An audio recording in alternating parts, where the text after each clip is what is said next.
Why no one is coming to save you. Long ago, there was a village that sat at the edge of a wide river.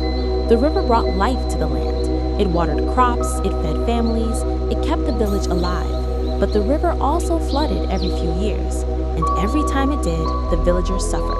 Homes were damaged, food was lost, lives were disrupted. Yet year after year, nothing changed. One season, the flooding was worse than ever. Water rose faster, the damage was heavier, fear spread through the village. The people gathered in the center and cried out, "The king will help us! The king will send soldiers! The king will save us!" They waited. Days passed. No soldiers came, no help arrived. Some villagers grew angry. They said, "The king has abandoned us. The system is broken. No one cares about people like us." Others grew hopeless. They stopped repairing their homes. They stopped planting crops. "Why bother?" they said. "It will all be destroyed again." But one man did something different. He didn't complain. He didn't wait. He walked to the river, and he watched it. He noticed something everyone else ignored. The river didn't flood randomly.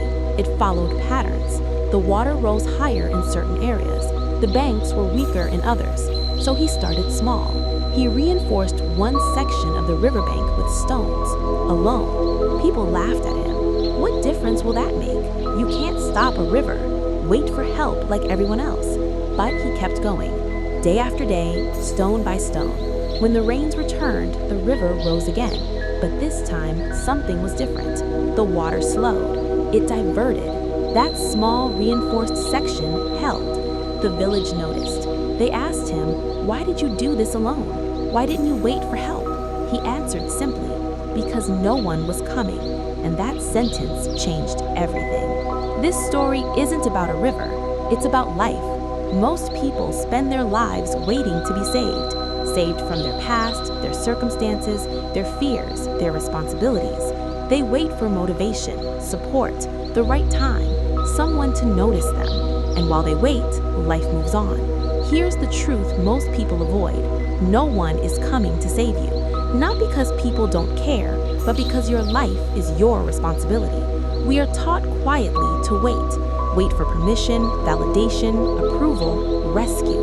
We're taught that someone smarter, stronger, richer, or more powerful will step in. But adulthood doesn't work that way. At some point, every successful person realizes something painful but freeing. If my life is going to change, it will be because I changed it. Look at today's world. People are drowning in information, but starving for action. They know what to do, but they're waiting for confidence first, clarity first, certainty first. None of those come before action. They come after. Most people don't fail because they try and lose. They fail because they wait and decay. Waiting feels safe. Because when you wait, you can blame circumstances. You can blame timing. You can blame other people. Action removes excuses, and most people are not ready for that. The idea that someone will save me is comforting. It removes pressure, but it also removes power. The moment you accept that no one is coming, something shifts. You stop asking, "Why is this happening to me?" and start asking, "What can I do about it?" That's the moment growth begins.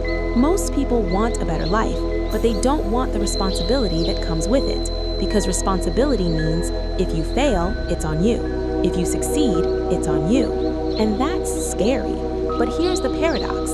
The same responsibility that scares you is the same responsibility that frees you. Waiting doesn't just feel safe.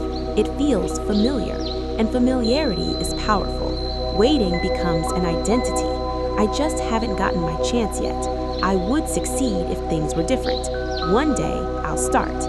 Years pass. Nothing changes. Not because they're lazy, but because they're waiting for permission life will never give. Clarity does not come before action. Confidence does not come before action. Motivation does not come before action. They come from action. The man by the river didn't feel confident. He didn't feel supported. He didn't feel certain. He felt afraid, but he acted anyway. Courage is not the absence of fear. Courage is moving forward without guarantees. Most people don't lack resources. They lack resourcefulness. They wait for perfect conditions. They wait for certainty. They wait for confidence. Perfectionism is fear in disguise, so they delay. And delay slowly becomes a lifestyle. One day becomes 1 year becomes 5. And then they ask, where did my life go? No one took it. They waited it away. You don't need to save your entire life. You need to save today. One better choice, one uncomfortable step, one honest action. That's it. And tomorrow, you do it again. That's how real change happens. The villagers didn't need a king. They needed ownership. Once they stopped waiting, they stopped feeling helpless. They didn't need saving anymore. They became capable. That's the real lesson. The goal is not to be rescued. The goal is to become someone who doesn't need rescuing. No one is coming to save you. And that's not a curse.